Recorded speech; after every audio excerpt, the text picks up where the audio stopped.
Good evening, everybody. Welcome back to Strongman Personal Finance. You're about to get the most professional stunk analysis you have ever seen in your entire life. In this video, which is a paid sponsored video, we're going to talk about Netflix. And at the end, I'm going to compare it to Spotify because the original paid video was to compare Netflix to Spotify. Oh, I got a notification that I'm live. Anyway, Netflix stock. What do I think about Netflix? Well, me personally, I'm an index fund investor.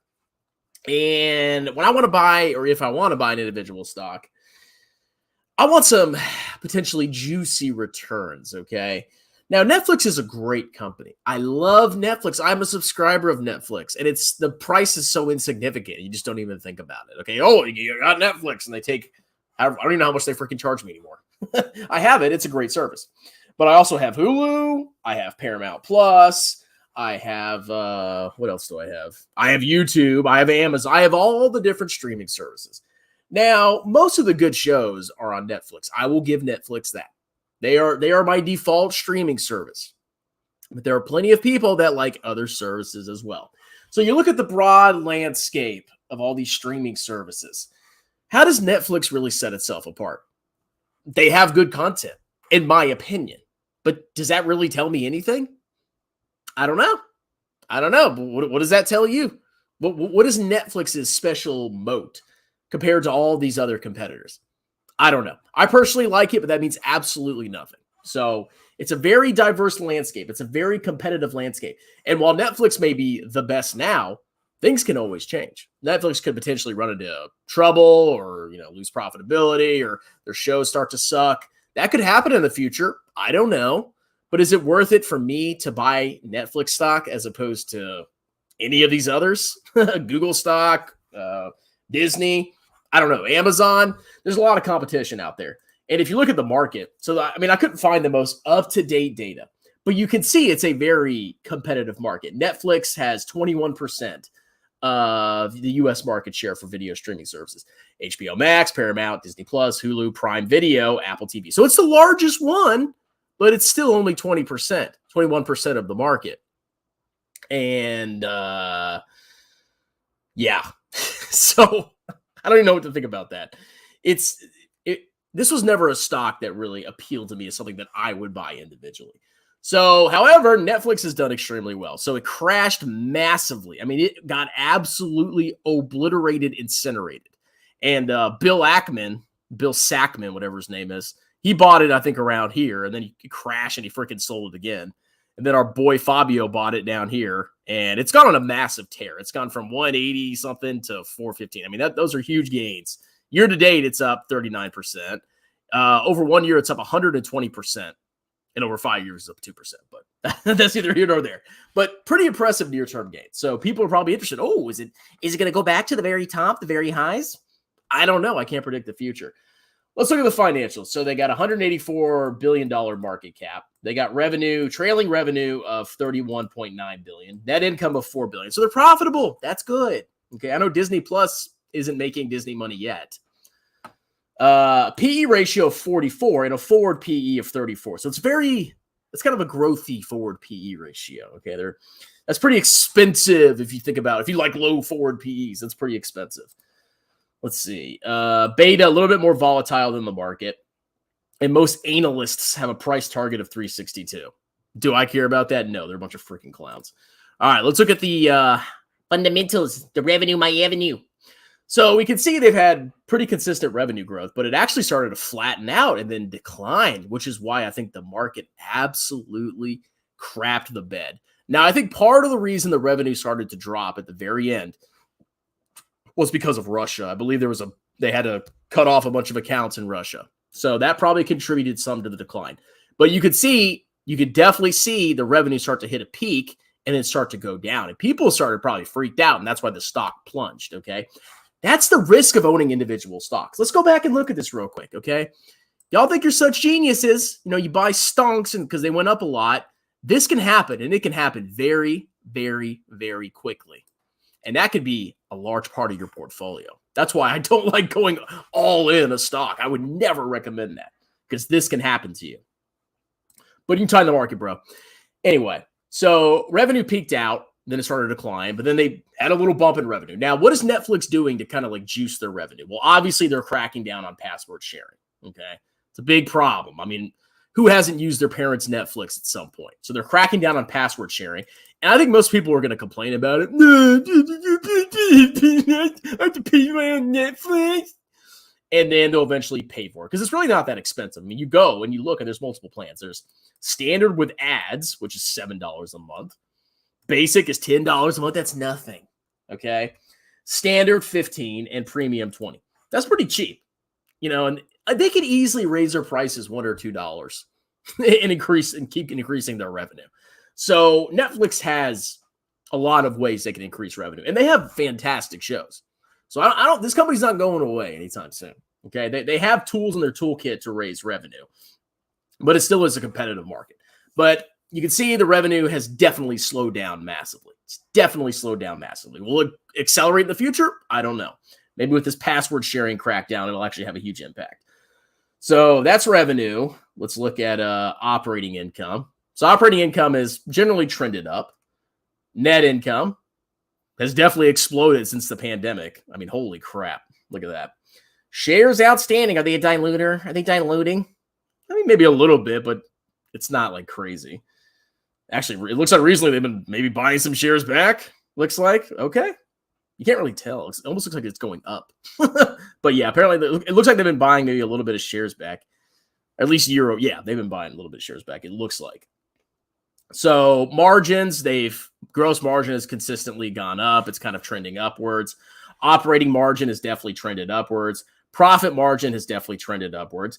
And free cash flow, they finally have positive free cash flow. Okay, it's been trending upwards. So there's a lot of good things going on. They're becoming more profitable. It's just the revenue that I think a lot of people are worried about. So that's that. Let's look at the balance. We'll look at the balance sheet here. I'm not worried about Netflix's balance sheet, to be perfectly honest. So we go to the quarterly balance sheet. We can see cash and cash equivalents. That's definitely gone up. Let's do total current assets, 10.4, of which 7 is cash. So 70% of their current assets is cash. And they have current liabilities of 8.3. Okay, they're probably not going bankrupt. And 1.2 billion of their liability, their short-term debt, is deferred revenue, which is cash they've received in advance. They just haven't earned it yet. So I don't see this company going bankrupt anytime soon. Okay. Long-term assets, 39 billion versus long-term liabilities of 19 billion. They're definitely not underwater when it comes to long-term assets versus long-term debt. Now they have a lot of intangibles because like they're all about licensing. You know, that's how they make their own movies. They make their own shows, which are fantastic. And then they obviously pay to have other shows on there. But so yeah, a big part of their balance sheet is intangibles. But that doesn't mean their net tangible book value is low. I mean, that's what Netflix does. They're a freaking streaming platform. So overall, like, they don't have any problems on their balance sheet. I'm not worried about Netflix going bankrupt. Let's see. Common stock. Okay. I mean, it's definitely, they've been issuing shares consistently. You know, it could be from stock-based compensation, or it just could be from issuing shares to finance things that they're doing. But share count has definitely gone up over time. So you definitely want to factor that in if you're modeling this out. Retained earnings has gone up. They're obviously profitable. Comprehensive income is negligible, not important. And overall, their shareholders' equity has gone up. So that's mostly from retained earnings, which is good.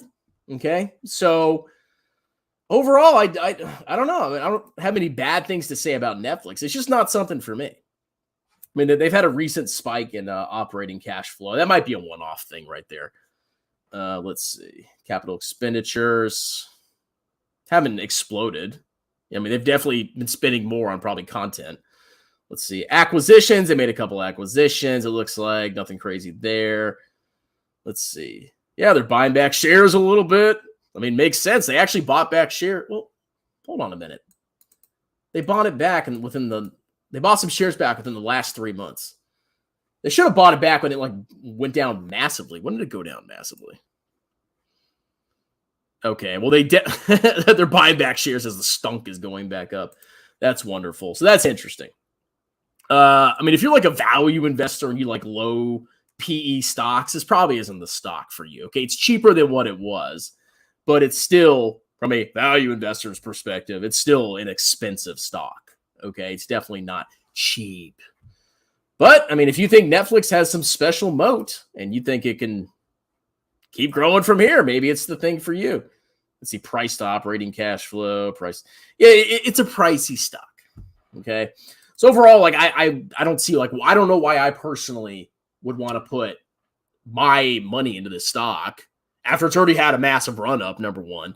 And number two, it's a highly competitive market. It's not a bad business. They can continue to grow. I don't think they're going to have problems growing revenue. They can just raise freaking prices. Somebody will pay $12 as opposed to $9. Okay. People will pay a little bit more for Netflix. It doesn't matter. It's so irrelevant, especially if the shows are good. I mean, you get a lot of value. If you think about it, you get a lot of value from for paying $9 a month or $15, but then you get a ton of great shows for $15. If they raise it to 17 or 20, people would probably stick with it. Okay, and that ain't a lot of money. There's worse bills out there. Cut out McDonald's once a week, and you'll be able to afford your Netflix bill. But that's kind of my thought. So comparing Netflix to Spotify, I mean, Netflix is a established, massively profitable company. It's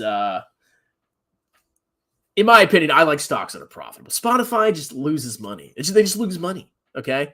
Now it's Spotify and Netflix are similar because they're both in very competitive industries. There's a lot of competition. There's a lot of alternatives out there for both. So, I mean, for individual stock picking, if you want to moat, this isn't the most moaty thing in the world. Okay. But they do have good content. I'll give them that. Okay. So overall, I mean, I don't know. Spotify's trash. Spotify's hot freaking garbage. I mean, I could see a case for Netflix, but Spotify, like, I don't know, man. Spotify just makes some freaking money, okay? Is it really that hard to be profitable after like 20 freaking years? But that's my stunk analysis of Netflix. See if you have any questions. Let's see. Did you buy it? You gonna 10x tomorrow? Have you tried the Ben & Jerry Netflix and chill flavor ice cream? No. That thumbnail is golden. Thank you very much. To the moon. Netflix got the first mover advantage by being able to license their competitors' content before now it comes down to being able to create quality shows internally. That's the thing. Okay, they have good shows, but will that continue?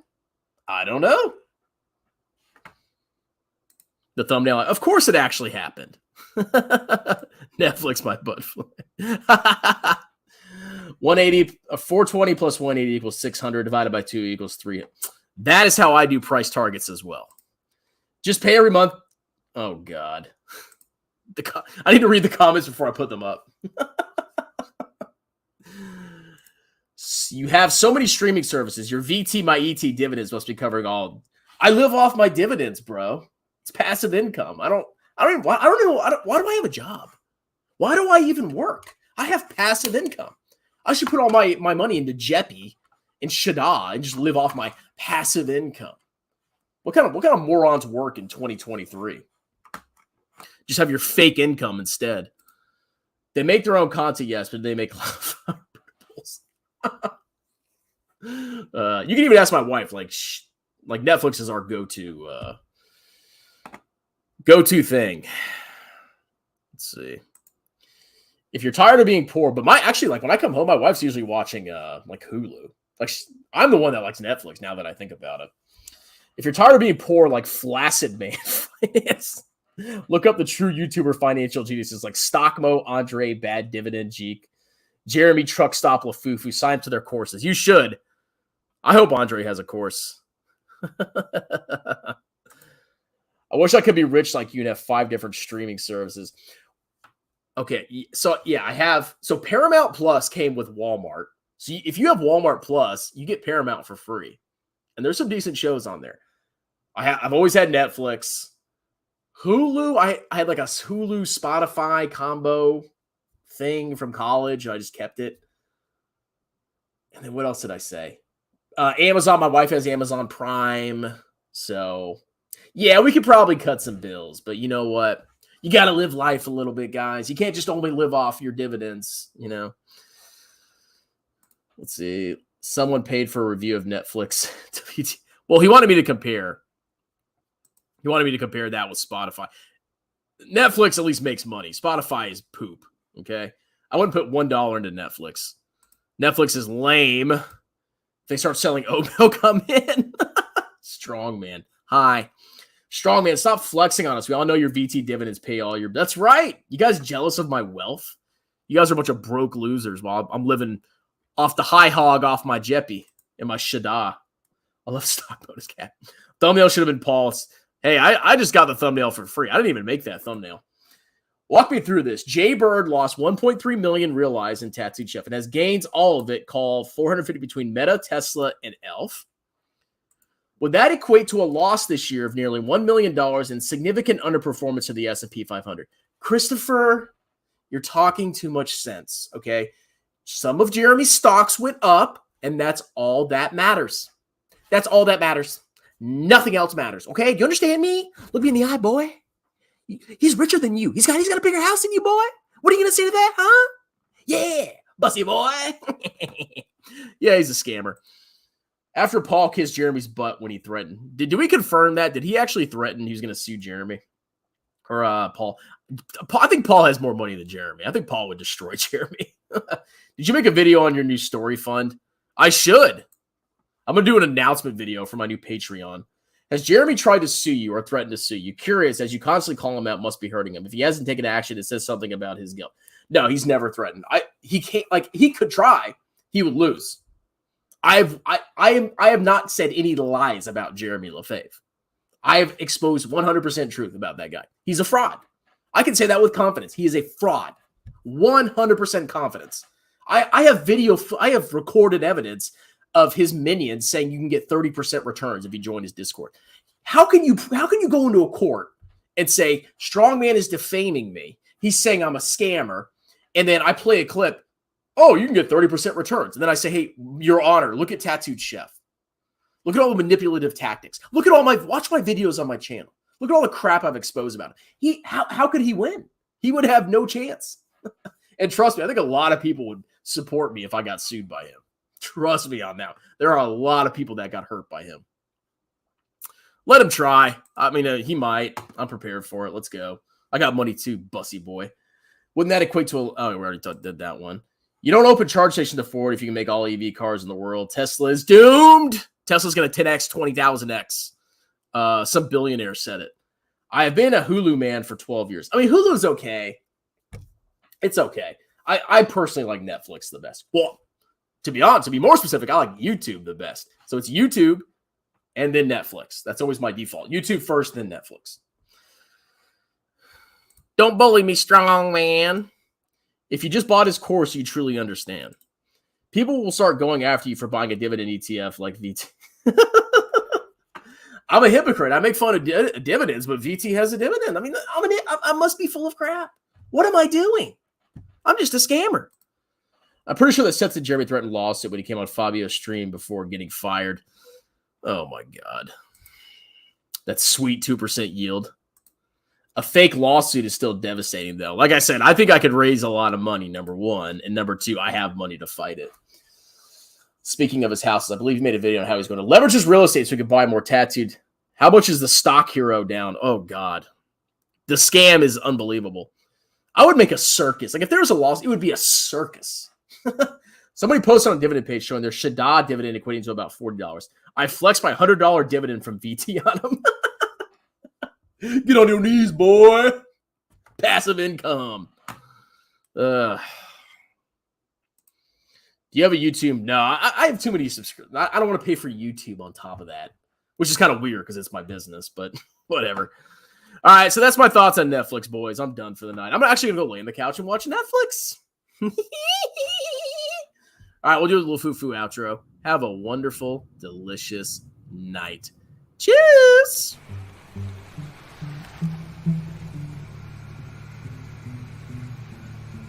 Holy smoke, is this ain't no joke, as I was literally about to go to bed.